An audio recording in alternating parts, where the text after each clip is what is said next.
इस वीडियो के अंत तक आप जानेंगे इस पाठ से संबंधित संपूर्ण जानकारी। नमस्कार सभी को, हिंदी कला केंद्र में आपका स्वागत है। अगर आप इस चैनल पर नए हैं तो पहले इसको सब्सक्राइब करें व बेल आइकन को दबाना ना भूलें ताकि नए वीडियो का नोटिफिकेशन सबसे पहले आपको मिले। बच्चों, आज हम पढ़ने जा रहे हैं हिंदी की पुस्तक का पाठ 15, जो कि आपकी कक्षा 7 का अंतिम पाठ है। इसका शीर्षक है गीत। ये एक कविता है। तो बच्चों, इस कविता को लिखा है केदारनाथ अग्रवाल ने। कवि ने जो लोग दुखी, परेशान हैं, मेहनती हैं, जैसे मजदूर, किसान, तो उनके सुनहरे भविष्य की कल्पना करते हुए ये गीत लिखा है। तो चलिए बच्चों, सबसे पहले इसका सस्वर पठन कर लेते हैं। इसी जन्म में, इस जीवन में हमको तुमको मान मिलेगा। गीतों की खेती करने को पूरा हिंदुस्तान मिलेगा। क्लेश जहाँ है फूल खिलेगा, हमको तुमको त्राण मिलेगा। फूलों की खेती करने को पूरा हिंदुस्तान मिलेगा। दीप बुझे हैं जिन आँखों के, उन आँखों को ज्ञान मिलेगा। विद्या की खेती करने को पूरा हिंदुस्तान मिलेगा। मैं कहता हूँ, फिर कहता हूँ, हमको तुमको प्राण मिलेगा। मोरों सा नर्तन करने को पूरा हिंदुस्तान मिलेगा। और इस कविता के लेखक हैं केदारनाथ अग्रवाल। अब इस कविता को अर्थ के साथ समझते हैं। इसी जन्म में, इस जीवन में, यानी इसी जन्म में हमको तुमको मान मिलेगा। मान का अर्थ है आदर या सम्मान। तो इन पंक्तियों में कवि समाज के मेहनती व दबे कुचले लोगों को, जैसे मजदूर, किसान, तो इनको भरोसा दिलाना चाहते हैं और इनके सुनहरे भविष्य की कल्पना कर रहे हैं कि हमको और तुमको इसी जीवन में आदर सम्मान मिलेगा। गीतों की खेती करने को पूरा हिंदुस्तान मिलेगा। तो यहाँ पर गीतों की खेती से अर्थ है खुशहाली। तो एक दिन हमारे जीवन में ऐसा दिन आएगा कि जब चारों तरफ खुशहाली ही खुशहाली होगी पूरे हिंदुस्तान में। तो इन पंक्तियों का भावार्थ क्या होगा? इस कविता में कवि ने भारत के गरीब जनमानस के लिए एक सुनहरे भविष्य की कल्पना की है। कवि का कहना है कि इसी जीवन में हर व्यक्ति को गीतों की खेती करने के लिए पूरा हिंदुस्तान मिलेगा। तो यहाँ पर गीतों की खेती से कवि का मतलब है खुशहाली के गीत। जब हर व्यक्ति खुशहाल होगा तो हर किसी को मान सम्मान मिलेगा, और जब हर व्यक्ति को मान सम्मान मिलेगा तो उसमें भी खुशी का संचार होगा और फिर वह खुशी खुशी हर काम करेगा। अगली पंक्तियां हैं, क्लेश जहाँ है फूल खिलेगा। क्लेश का अर्थ है पीड़ा या दर्द। तो जहाँ पर पीड़ा है वहाँ पर फूल खिलेगा। हमको तुमको त्राण मिलेगा। त्राण का अर्थ है भय के कारण से मुक्ति या चैन या शांति। तो हम सभी को क्या मिलेगा? चैन मिलेगा। और जो पीड़ा है उसका अंत होगा, वहाँ पर फूल खिलेगा और हम सभी को सुख चैन मिलेगा। फूलों की खेती करने को पूरा हिंदुस्तान मिलेगा। तो यहाँ पर फूलों की खेती करने से अर्थ है कि प्रेम से है, कि सभी लोग प्रेम और आपसी भाईचारे के साथ रहेंगे। तो क्या होगा? ईर्ष्या, द्वेष, घृणा का अंत होगा। तो ये प्रेम रूपी फूलों का प्रचार प्रसार फिर संपूर्ण हिंदुस्तान में हो जाएगा। तो इन पंक्तियों का भावार्थ क्या होगा? जहाँ क्लेश है यानी अशांति है, वहाँ शांति के फूल खिलेंगे। हम सभी को चैन मिलेगा, जिससे पूरे देश में खुशियों के फूल खिलेंगे। खुशियों के फूल कैसे खिलेंगे?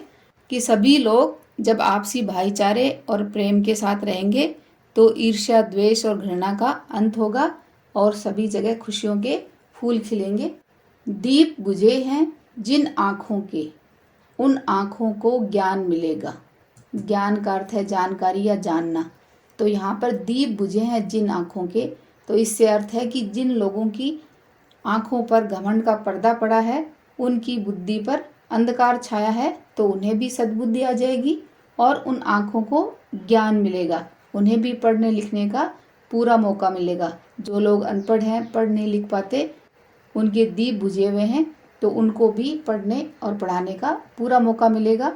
विद्या की खेती करने को पूरा हिंदुस्तान मिलेगा। तो जब सभी लोग पढ़ेंगे लिखेंगे, सबको सद्बुद्धि आ जाएगी, तो पूरे हिंदुस्तान में विद्या ही विद्या होगी, यानी सभी लोग साक्षर हो जाएंगे। तो इन पंक्तियों का भावार्थ क्या होगा? जहाँ अज्ञानता का अंधकार व्याप्त है, वहाँ पर ज्ञान का प्रकाश छा जाएगा, अर्थात सभी को पढ़ने का मौका मिलेगा, जिससे पूरे हिंदुस्तान में खुशहाली का माहौल रहेगा। अंतिम पंक्तियां हैं, मैं कहता हूँ फिर कहता हूँ, हमको तुमको प्राण मिलेगा। प्राण का अर्थ है प्राण, यानी जीवन मिलेगा। तो कवि इन पंक्तियों में जो लोग निराश हो चुके हैं, समाज के मेहनती दबे कुचले लोग अत्याचार सहकर निराश हो चुके हैं, उनमें आशा का संचार करते हुए, उन्हें भरोसा दिलाते हुए कवि फिर कह रहे हैं कि मैं फिर कहता हूँ कि हमको तुमको प्राण मिलेगा। मोरों सा नर्तन करने को पूरा हिंदुस्तान मिलेगा। नर्तन का अर्थ है नृत्य या नाच। तो जैसे मोर आपने वर्षा ऋतु में देखे होंगे कि कैसे खुशी के मारे नाचते हैं, तो वैसे ही कवि सभी को भरोसा दिलाना चाह रहे हैं कि मैं कह रहा हूँ कि एक दिन सभी को मान सम्मान जरूर मिलेगा। तब सभी लोग खुशहाली में मोरों की तरह नाच करेंगे। अर्थात जो निर्बल हैं, सबलों द्वारा दबाए गए हैं, तो जब उन्हें नया जीवन प्राप्त होगा तो सभी लोग मोरों की तरह ही नृत्य करने लगेंगे और पूरे हिंदुस्तान में हर्ष और उल्लास का माहौल हो जाएगा। तो इन पंक्तियों का भावार्थ क्या होगा? इस कविता में कवि ने भारत के मेहनतकश कौन है, मजदूर और किसान व दलित वर्ग के लिए सुनहरे भविष्य की कल्पना करते हुए उन्हें विश्वास दिलाने की कोशिश की है। कवि को पूरा भरोसा है कि हर किसी के प्राणों में स्फूर्ति आ जाएगी, सभी को एक नया जीवन प्राप्त होगा। तब सभी लोग खुशी में मोरों की तरह नृत्य करने लगेंगे, अर्थात पूरे भारतवर्ष में खुशहाली व संपन्नता छा जाएगी। तो इस तरह बच्चों, कवि अपने जीवन में निराश हो चुके लोगों में आशा का संचार करना चाहते हैं और उन्हें पूरा भरोसा दिलाना चाहते हैं कि इसी जीवन में उन्हें मान सम्मान जरूर प्राप्त होगा। तो इस संपूर्ण कविता का यानी गीत की व्याख्या क्या होगी?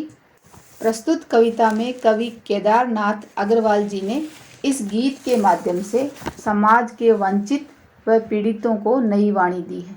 उन्होंने पीड़ित में कौन है? किसान व मजदूर व दलितों को भरोसा दिलवाते हुए कहा है कि इस जीवन में ही हमें मान सम्मान प्राप्त होगा। हम अपने मधुर गीतों द्वारा पूरे भारत को सराबोर कर देंगे। आपस में भाईचारे की बढ़ोतरी होने से सभी में प्रेम रहेगा।